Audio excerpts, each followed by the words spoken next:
Você ouve o programa Panorama Bíblico, um oferecimento da Igreja Evangélica da Paz, com sede na rua Silva Jardim, 503, do bairro do Macuco, na cidade de Santos. Vamos agora para o quadro O que a Bíblia diz. Temos aqui a pergunta da irmã Zulmira. Pergunto: o nome de Adão e Eva foram colocados após eles terem pecado? O que a Bíblia diz, pastor?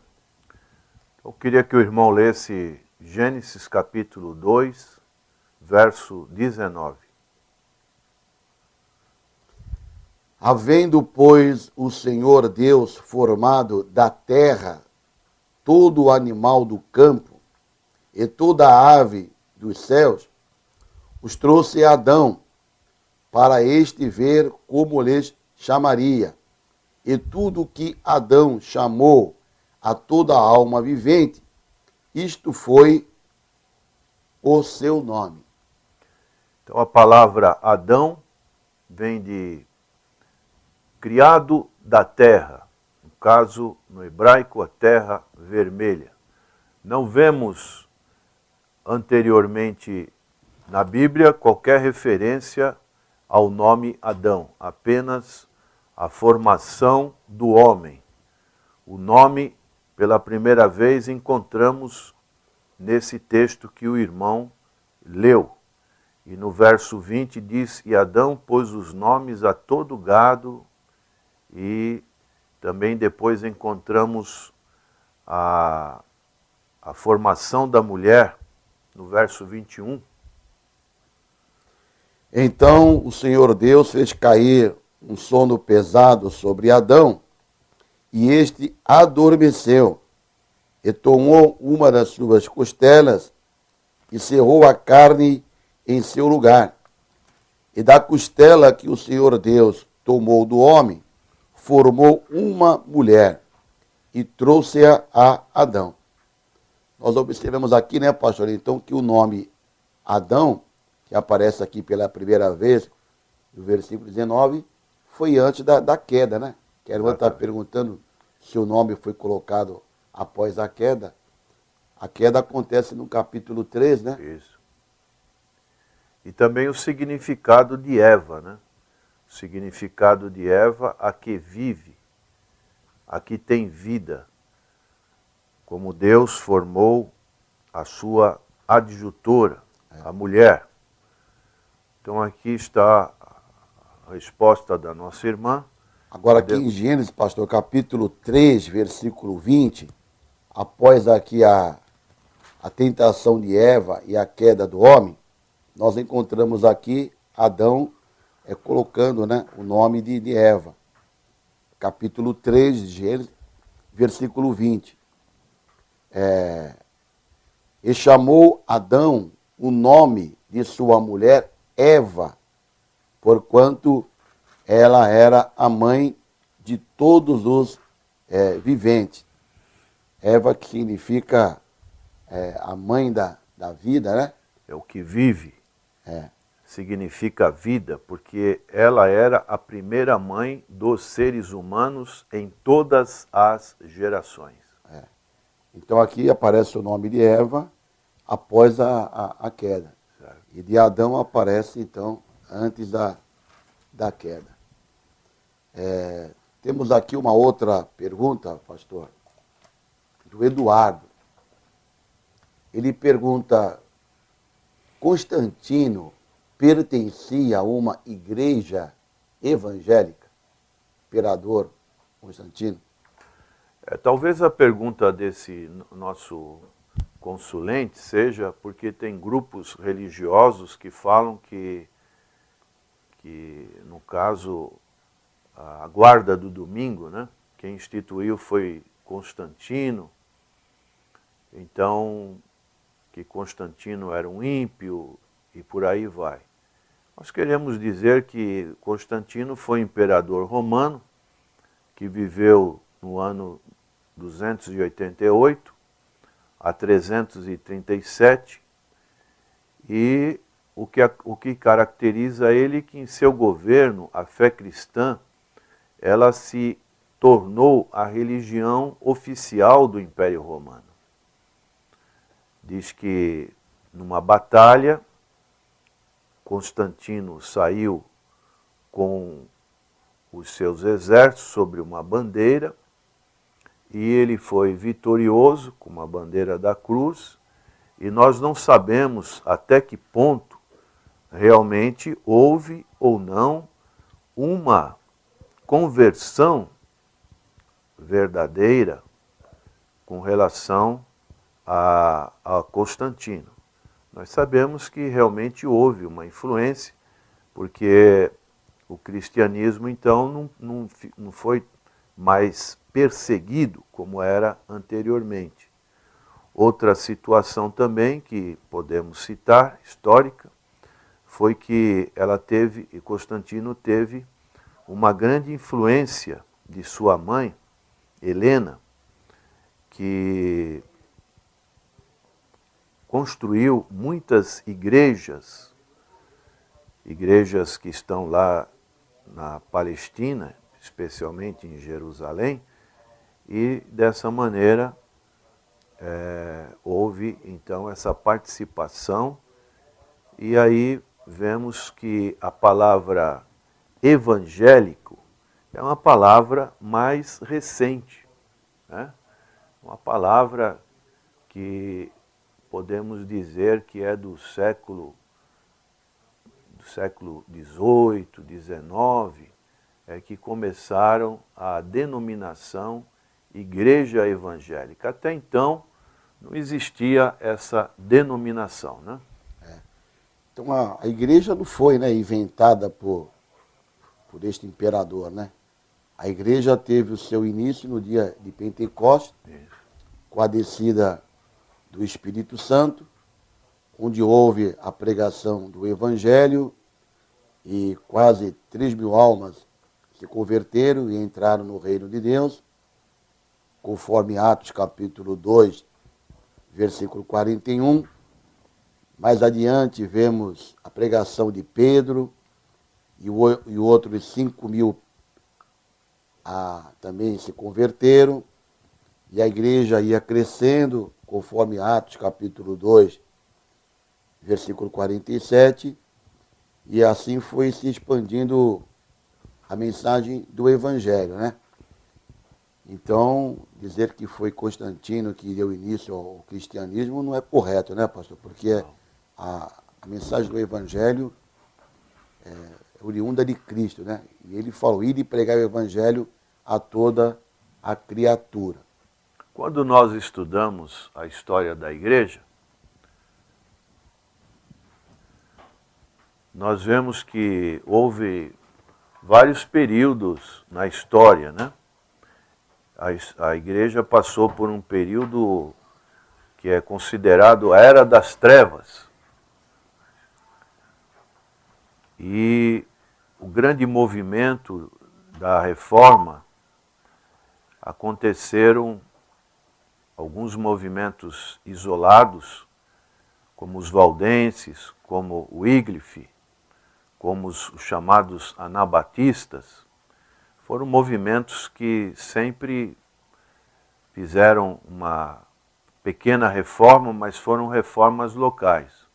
A partir de 1517, com Martinho Lutero, é que houve o início da reforma protestante. Então essa data é a mais próxima de nós, e que tem uma grande influência, e que hoje esse ano está completando 500 anos da chamada Reforma Protestante. Pastor, podemos até afirmar que chega a ser uma ofensa pensar que o cristianismo começou com Constantino, sendo que muitos cristãos deram suas vidas por Cristo, enfrentaram as feras pela fé, morreram pela fé, pregando o Evangelho antes de Constantino. muitos cristãos morreram, né? Foram torturados, enfrentaram as feras antes de Constantino para divulgarem a palavra do Senhor. É o que diz no livro aos Hebreus, né, os heróis da fé, que diz no capítulo 11, verso 37, foram apedrejados, cerrados, tentados, mortos a fio da espada, andaram vestidos de peles de ovelha e de cabras, desamparados, aflitos e maltratados, homens dos quais o mundo não era digno, errantes pelos desertos e montes e pelas covas e cavernas da terra. Então eram pessoas que foram perseguidas, né? E mortas, verdadeiros mártires do cristianismo, isso muito antes de Constantino. Os próprios imperadores, como Nero, né, perseguiam violentamente os cristãos. Pastor, Então, e até hoje a igreja ela é perseguida, né? Existem países que se pregar o evangelho é proibido, né? E os irmãos sofrem até uma perseguição, né? Temos missionários aí, os países principalmente muçulmanos, países que estão com as portas fechadas para a divulgação do evangelho. Hoje aqui nós temos facilidade no nosso país de ter a nossa igreja aberta, pregando o evangelho, mas existe a igreja perseguida, né? O que o pastor tem a dizer sobre a igreja perseguida, os missionários que são chamados por Deus para levar a mensagem do evangelho, né? Além desses países que o irmão já citou, no caso os muçulmanos, que não permitem de maneira nenhuma, nós também sabemos que países ateístas, né, com o regime comunista, Tipo a Coreia do Norte, né? Coreia do Norte, a China, a Rússia até certo tempo, contrabandista de Deus, que era Cuba, né? Cuba também. Então são países que têm essa ideia marxista, que a religião é o ópio do povo, e não permite a igreja aberta. E é a igreja subterrânea, vamos assim dizer, como um metrô, né? Então as pessoas se reúnem e vão e têm as suas reuniões camufladas, mas graças a Deus nós temos notícias, especialmente na China, na Rússia, que já tem uma abertura para a propagação do Evangelho. Então é uma grande conquista dos missionários que têm ido para esses locais. Certo. Pastor, ontem nós abordamos aqui um ensino da chamada teologia da prosperidade, onde eles afirmam que doença é pecado. E eu queria dar prosseguimento ao estudo de ontem, lendo aqui uma declaração que nós encontramos aqui, da chamada, dos pregadores da teologia da prosperidade, que ensinam que a doença é pecado, que ficar doente é falta de fé. Olha o que diz aqui esta declaração. O cristão só vive doente se quiser. Declaração dos pregadores da teologia da prosperidade. Uma outra declaração. O propósito de Deus para cada crente é que viva completamente livre de enfermidade ou dores. Fica a seu critério se quer viver assim ou não. Ensinamento da teologia da prosperidade. Assim é que quando o crente se mantém sofrendo com dores físicas, não tem ninguém a culpar, senão a si mesmo. Olha que texto completamente fora da palavra de Deus. Pastor, esta declaração não tem apoio bíblico, né? Dizer que o crente só fica doente se ele quiser. ele não pode culpar ninguém, tem que culpar ele mesmo. Se ele está doente, é falta de fé, porque ele tem que receber necessariamente a cura divina. O que a Bíblia ensina sobre isto, pastor? Temos alguns textos que mostram pessoas enfermas na Bíblia. O que o irmão acabou de fazer essa citação, essa declaração, nós podemos ver que, em primeiro lugar, essas pessoas que afirmam isso, elas devem ter até algum envolvimento com essas seitas orientais, como Igreja Messiânica, Sheichonoe, que preconizam que não existe doença, né? Não existe pecado. A doença é uma ilusão, né? É uma ilusão, você não tem doença. Então, eu acredito que esses pregadores eles devem ter alguma influência dessa filosofia, podemos assim dizer. E, em segundo lugar, que o irmão disse, se acontecer a doença, a pessoa é culpada, me faz lembrar de Jó, os seus amigos, né, que acusaram Jó que ele estava assim porque ele tinha cometido algum pecado. Então tem muitas pessoas que às vezes passam por alguma dificuldade, e isso é muito comum no meio evangélico, e elas ficam se autoculpando. O que eu fiz para merecer isso? Isso é até uma blasfêmia contra Deus, né? Porque se a pessoa crê que Deus o perdoou em Jesus Cristo, como é que ela vai associar o sofrimento dela com alguma coisa que ela fez no passado? Né? Eu acho que eu estou sofrendo isso porque eu fiz isso. Então tem essa ligação. Isso é muito perigoso. Ou então uma maldição hereditária, né? Exatamente. Que eles costumam muito dizer que a pessoa está sofrendo hoje devido a uma maldição hereditária. A pessoa aceitou a Cristo, uma nova vida, foi transformado, vive novidade de vida, aí vem para a casa do Senhor, ouve o pregador lá dizendo que se a pessoa está sofrendo, uma consequência da vida, às vezes uma circunstância adversa, não, é porque tem uma maldição hereditária do teu avô, da tua avó, teu bisavô, então você está sofrendo hoje devido ao pecado do teu antepassado.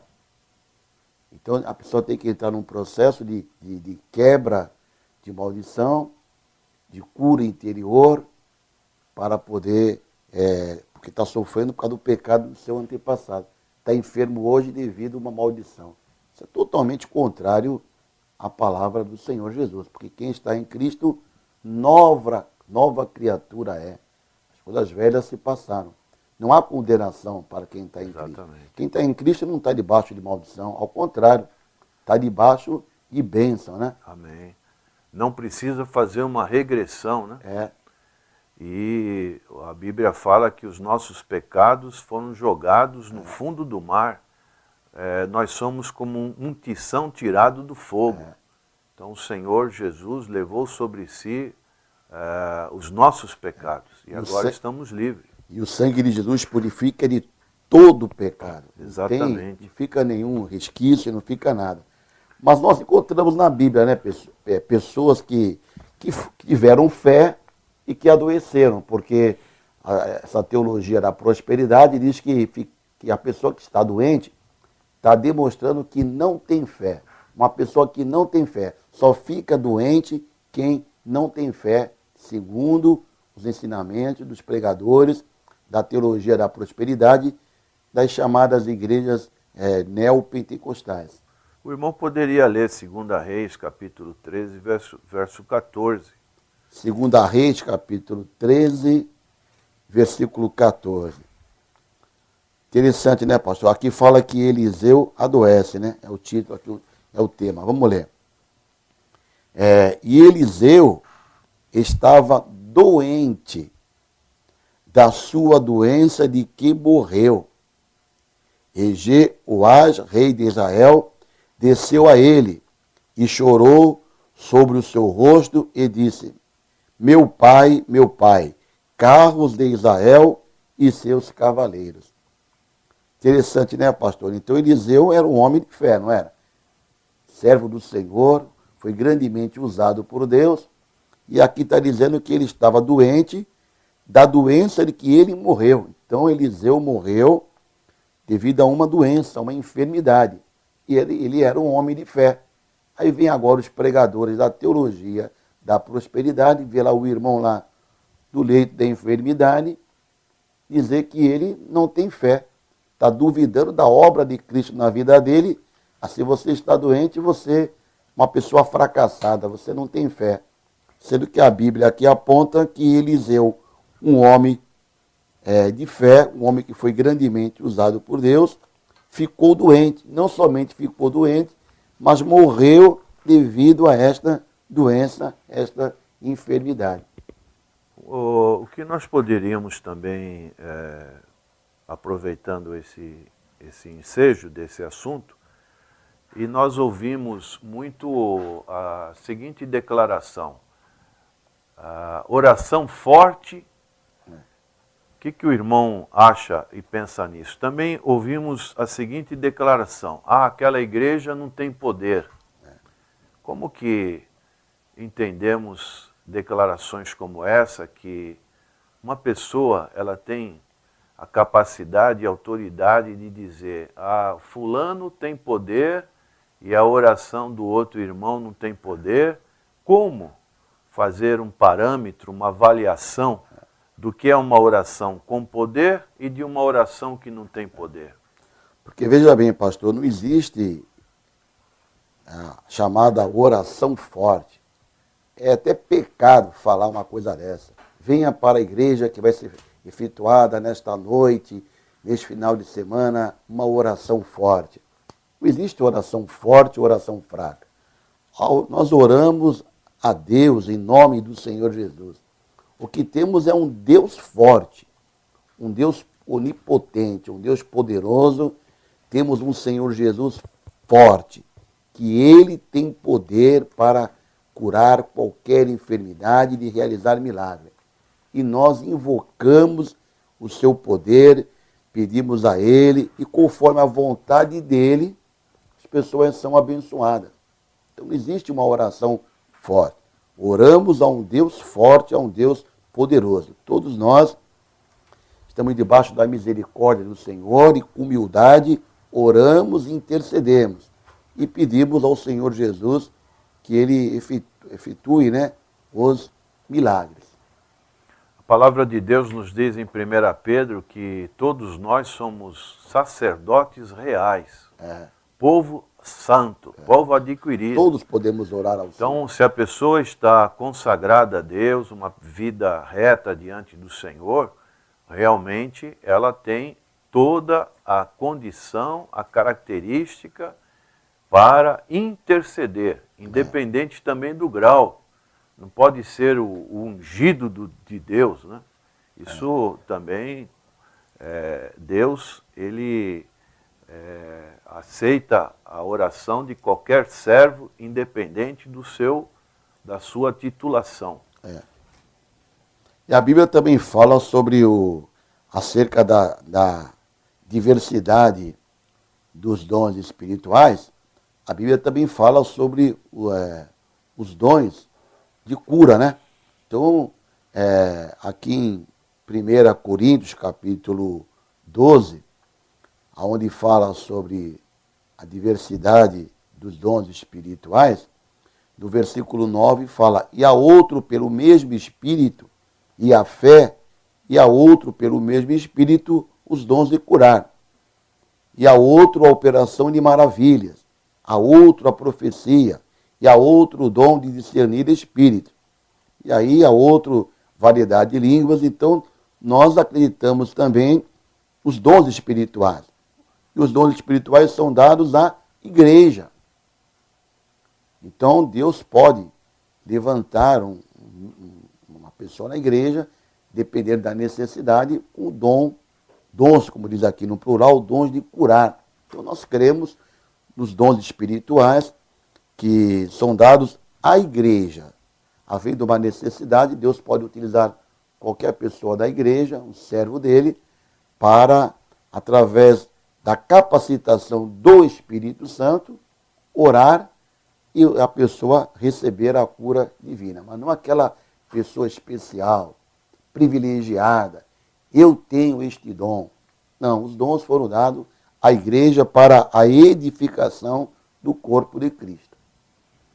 O Senhor prometeu, né, que estes sinais seguiriam aos que creem. Meu nome expulsariam os demônios, falarão novas línguas, expulsarão e porarão as mãos sobre os enfermos e os curarão. E ali não está dizendo que só os pastores que podem pôr as mãos, né? Exatamente. Então, qualquer crente, ele que tem o Senhor Jesus, ele pode sim, pode impor as mãos sobre os enfermos. Uma mãe pode pôr as mãos sobre o seu filho que está enfermo, um pai, e em nome do Senhor Jesus invocar a bênção. E se esta for a vontade do Senhor, sempre depende da vontade de Deus, né? Ele é soberano e a pessoa então pode sim receber a cura divina. Portanto, a doença é consequência do pecado original que entrou no mundo, mas não é falta de fé quando uma pessoa está enferma.